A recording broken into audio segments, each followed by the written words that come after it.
Raila Amolo Odinga, the ODM party leader, has not declared his bid for the presidency in 2022. But from all indications, the name Raila Amolo Odinga is likely to be on the ballot. And majority of Kenyans believe that 2022 general election is actually going to be a two-horse race between Raila Amolo Odinga versus William Samoei Ruto. William Ruto has actually hit the ground running. He's been campaigning for the last 4 years. But there's also the emergence of a third force under the banner of One Kenya Alliance. One Kenya Alliance is going to be a serious third force should they stick together. But again, I can predict that these guys are likely to part ways because none of them is actually willing to support the other. But why do I strongly believe that Raila Amolo Odinga is likely to be on the ballot? In this video today, I want us to look at Raila Amolo Odinga and the alliance which is supposed to unveil next week. But before we do that, if you're watching this channel for the first time, I want you to take a second or two, click the subscribe button so that next time we produce a video like this, YouTube will automatically notify you. Now let us get back to the main issue. Raila Amolo Odinga is planning to craft or unveil a grand alliance for the purposes of 2022 by the end of next month. Actually, by the end of this month. And for those who follow this channel, the other day I talked of possibility of a team around the president undermining Raila Amolo Odinga. Most Kenyans had believed that the curfew was going to be lifted. But that did not happen because Raila Odinga had actually released an elaborate campaign strategy or campaign tours of the country. And the president had actually also joined in. Raila Odinga was in Migori today. Then he will be in Kisii. He will be in Kakamega.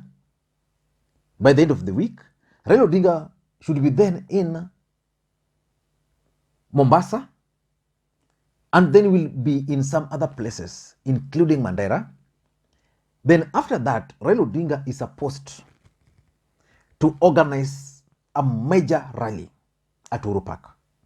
And during that rally, Raila Odinga is expected to unveil his team for 2022. And that's why most Kenyans had believed that the curfews were going to be lifted. But that has not happened. Probably there are people who don't want Raila Odinga to hit the ground running. William Ruto, who's been campaigning despite the fact that the government issued some guidelines, decided because of Raila Odinga's plans to suspend his campaigns. He was supposed to be in Tharaka Nithi. He suspended all of them until further notice. For the first time, he's actually trying to adhere to the laid down protocols by the government. And I'm reading that as a scheme to try to portray Raila Amolo Odinga should he, in bad light, should he go ahead with these planned activities. But is Raila Odinga going to run in 2022? There are signs already. Let me show you the signs. Number one, ODM party is being revamped. If you go to Orange House or Chungwa House today, it's a beehive of activity. Members are trooping in there. Majority of people who are planning to contest on ODM ticket are actually paying for their life membership. So ODM party is being revamped. There are series of meetings which has been held across the country, both with the grassroots leaders and with the national officials. Just like last week, there was a meeting of the ODM NEC. And Raila Odinga, Edwin Sifuna, this other group have also been meeting with the grassroots leaders. So the fact that ODM is being revamped confirms that they are preparing for 2022.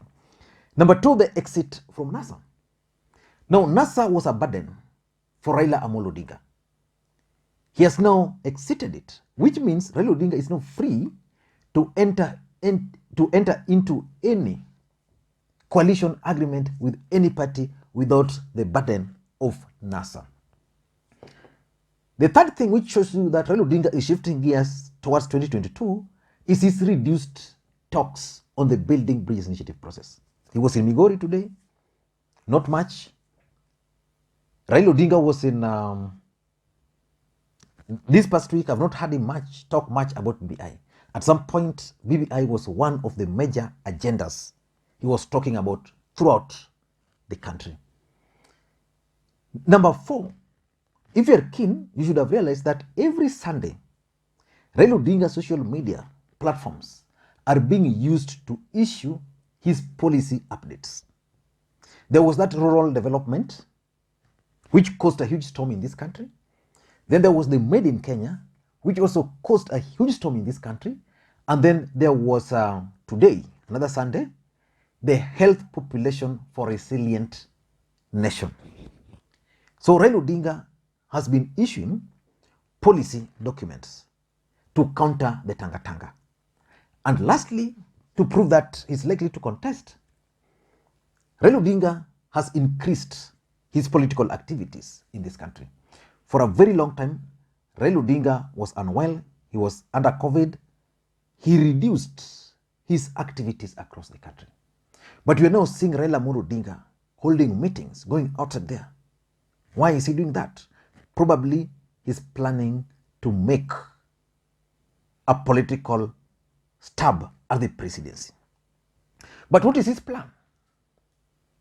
What is Raila Odinga's plan? That's the next question. Raila Odinga's plan is very simple. Number 1, he wants to organize countrywide tours. So he wants to visit especially his strongholds. And the expectation is that Raila Odinga will be seen accompanied by new faces. He will be in Kisii. Let us wait and monitor closely how that event is going to turn out. We expect more new faces to start appearing during Raila Odinga's tours of this country. So once those tours are completed, once those campaign trails are completed, then the other plan is to unveil this thing. So a huge rally is planned for Nairobi. And that's why I was thinking probably the person who decided not to lift the curfew was trying to thwart Raila Amolo Odinga. But again, I'm sorry, I think we must respect the government guidelines. Maybe there's something they know which we don't. So let us, I don't want really to politicize it. But again, in politics, nothing happens out of mere coincidence. But let us stick to government guidelines as far as the COVID is concerned. Which takes us to the next question. We know already he's setting up the ground. Signs are there. I've explained the signs: revamping ODM party, exiting NASA, reduced attacks on BBI, weekly policy updates, the increased political activities. I've told you about the plans, the nationwide tours, and then the big rallies. But what is the strategy? What strategy is Raila Odinga going to use this time around as he crafts this alliance? Of course, this alliance is going to comprise of so many people. It's not going to be like in the last election where we had NASA consisting of political parties. This time around, this alliance is going to be kind of devolved. So we are going to have more people in different layers helping Raila Amolo Odinga. But the strategy is simple. Number 1, Raila Odinga is planning to use a more youthful team.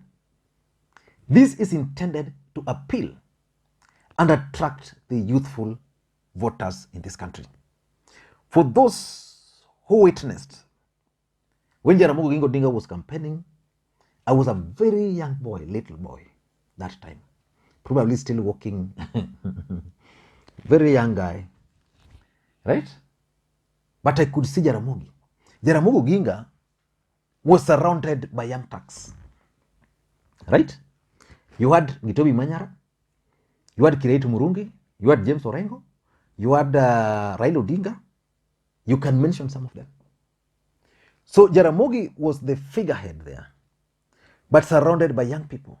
So that his party, which was Ford Kenya, you could not tell that Jaramogi Oginga Odinga, who was the presidential candidate, was old because of these young guys.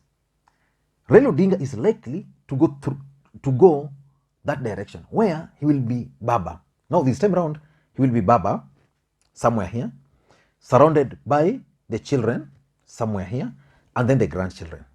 So he's going to fashion something similar to almost that young tax. So we're likely to see young people taking charge of Raila Odinga's campaign. People like Babu Owino, people like Mbogo, so many youthful people, members of parliament, like people like Edwin Sifuna, very young, youthful people with credible political background surrounding Raila Odinga. So that's the first strategy.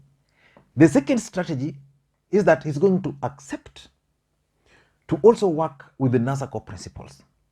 But these ones will be done at individual level.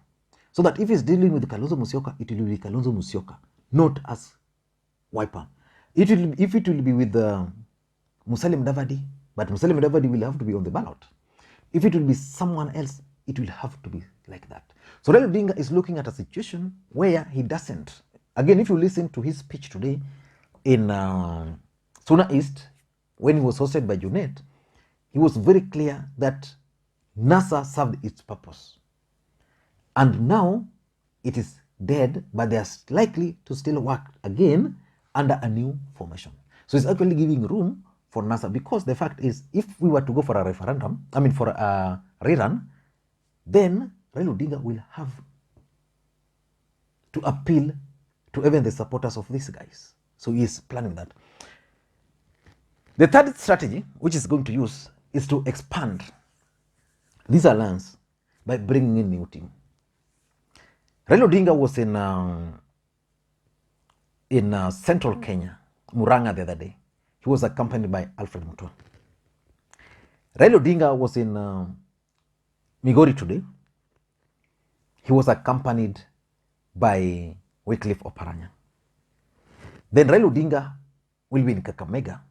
Let us wait and see the kind of people who will accompany him. He is expected to be in Kisii and Nyamira. Tomorrow, I think in Nyamira, for the burial of the ODM treasurer who lost the wife.